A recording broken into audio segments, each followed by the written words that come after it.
Hi, scholars. Good morning. It was fun visiting with you this morning. I'm going to be reading a story to you today, and it is called Carlos and the Squash Plant.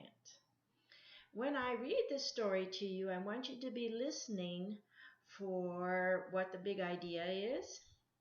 What are your favorite details that happen in this story? What are the patterns that happen in the story? And what is the rule that Carlos didn't want to follow?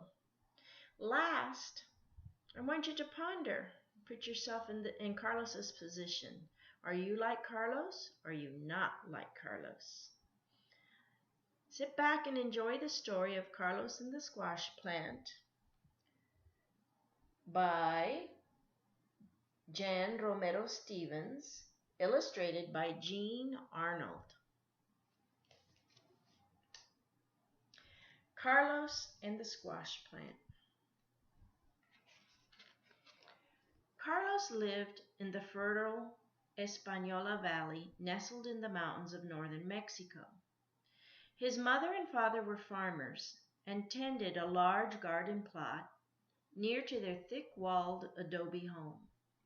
They grew large green watermelons, sweet corn, juicy red tomatoes, small green chilies so hot they burned the roof of Carlos's mouth. But his favorite vegetable was squash, because his mother used it for making calabacitas, a spicy dish that combines the flowers of corn, squash, cheese, and green chilies.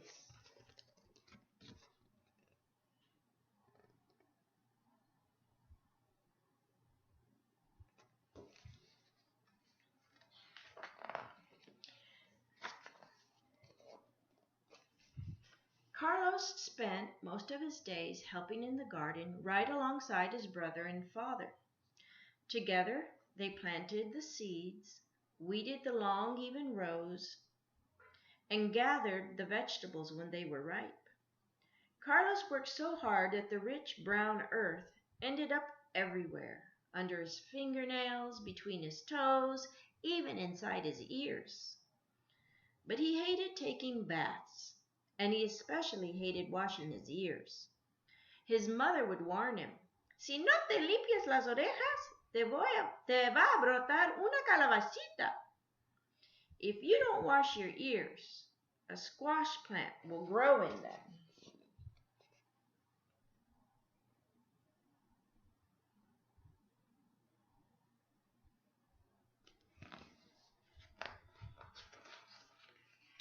But of course, Carlos didn't believe her. One day he'd been in the garden all day, and he was especially dirty. When he came in the house, his mother told him he had to have a bath before dinner. "Oh, Mama, do I have to?" asked Carlos. But his mother just pointed to the bathroom door. Carlos went into the bathroom and shut the door. But instead of taking a bath, he just wiped off his face with a washcloth. Then he put on his pajamas, went to the kitchen, and sat down at the dinner table with his brother, mother, and father. "Did you take your bath?" his mother asked, looking at Carlos with a raised eyebrow. "Si, Mama, I did," he said. Papa only shook his head. After dinner, Carlos went to bed early.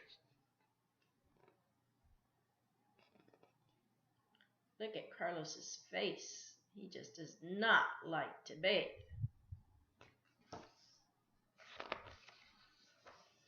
When the bright summer sun shone in his bedroom window in the morning, he woke up quickly.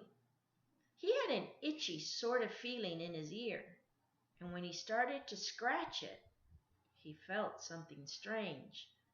Dun, dun, dun, dun, dun. Carlos ran to the mirror. A tiny, light green stem with two pear-shaped leaves was growing in his right ear. Just as he was wondering what to do, his mother called him for breakfast. He could smell the aroma of chorizo, spicy hot sausage, and eggs frying. Look at that. He has a squash plant growing in his ear. Just a minute, Mama, said Carlos, and he ran to his closet where he found a wide-brimmed hat.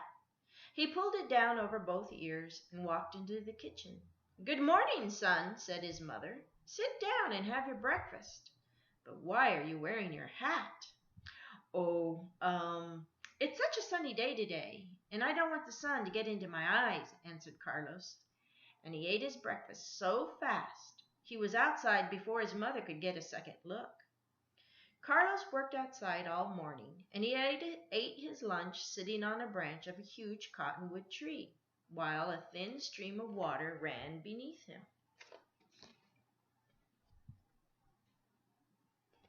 That looks like a great place for lunch.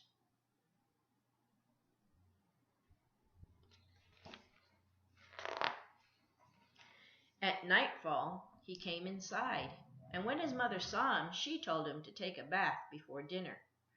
Oh, Mama, do I have to? He asked. But Mama just pointed toward the bathroom door. Carlos went into the bathroom, but again, instead of taking a bath, he only wiped his face off with a wet washcloth. Then he sat down at the table. Carlos, did you take your bath? Asked his mother as she served dinner. Si, Mama, I did, said Carlos, and he quickly ate his dinner and then went upstairs to bed. He was so tired that he fell asleep immediately. Connections to art class. Let's see. Can you remember when Mrs. Harms would ask you if you washed your hands with soap and water?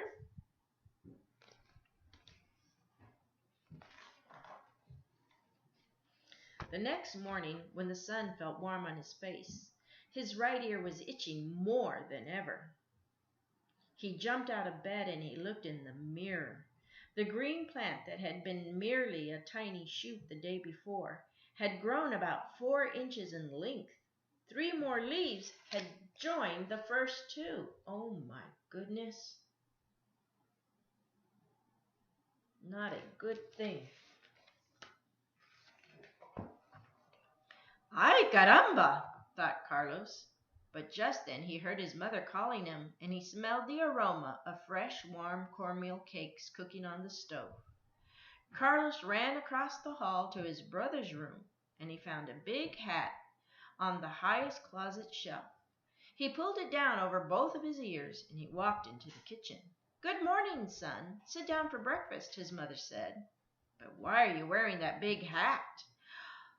Oh, the sun is so hot. I don't want it to get in my eyes, Carlos said. He ate only a few bites of his breakfast and hurried outside. This reminds me of Big Brother 10 and Bigger Brother 100, because he borrowed the hat from his bigger brother. That evening, Carlos came in from the garden, dirtier than ever before, and once again his mother told him to take a bath before dinner. But Carlos only wiped his face and returned to the kitchen, the big hat still on his head. Carlos, did you take your bath? Asked his mother. Si, Mama, answered Carlos, pulling the large hat further down over his ears. After dinner, he went straight to bed.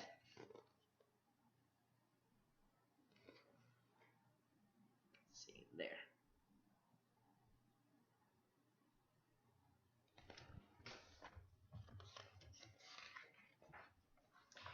Carlos woke up late the next morning, and his head felt heavy on one side. He didn't even need to look in the mirror to know what had happened. A long green vine with yellow blossoms hung down the side of his pillow and even trailed onto the floor.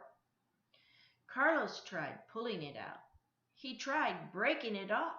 He tried stomping on it with his foot, but nothing would rid him of the squash plant, which was now several feet long. Ay, caramba, he thought to himself. And just then he heard his mother calling him for breakfast. He ran into his parents' bedroom, where he found an even larger hat in his father's closet.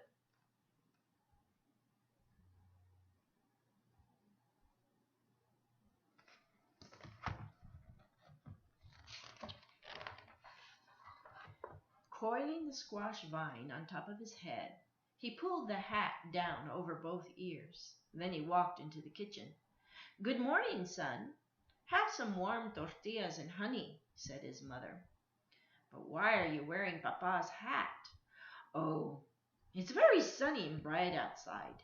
I want to keep the sun out of my eyes," Carlos said. "But the sun isn't even shining today. It's windy and cloudy," said his mother. Carlos didn't answer. He rolled up his tortilla and took it outside with him to eat. Oops, the side.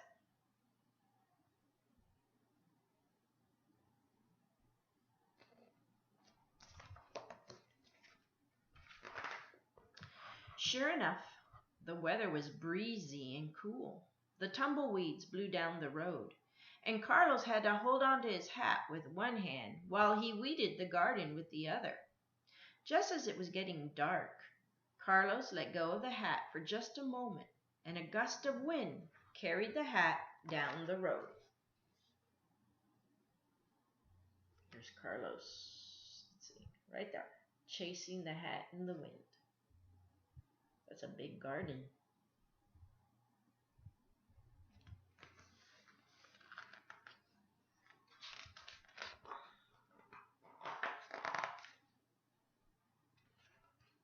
At the same time, Carlos heard his mother calling him inside.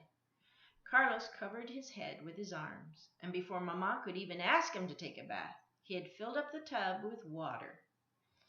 Desperately, he began scrubbing his left ear. At the same time, he felt a tingly, itchy sensation in his other ear, and amazingly, the squash plant began to shrink.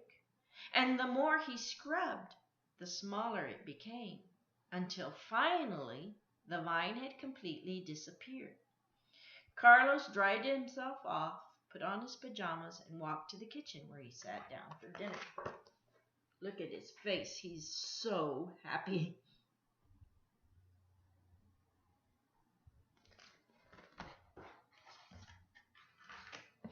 "Mama, I have finished my bath, and I even remembered to wash my ears," said Carlos.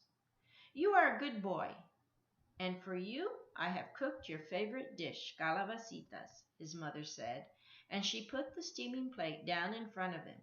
She winked at Papa, who pretended not to notice.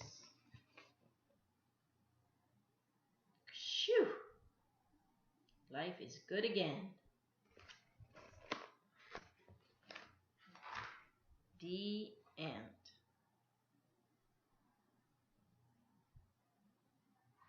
That was a good story. I really like it. Boys and girls, be pondering and thinking. What was the story mostly about? What were your favorite details? What were some patterns in the story? And finally, not finally, what was the rule Carlos was breaking? And are you make connections across the discipline? Are you like Carlos? Do you like to bathe, or do you not like to bathe? I'll have an assignment for Wednesday about this story. You have a good weekend. I love you. Bye.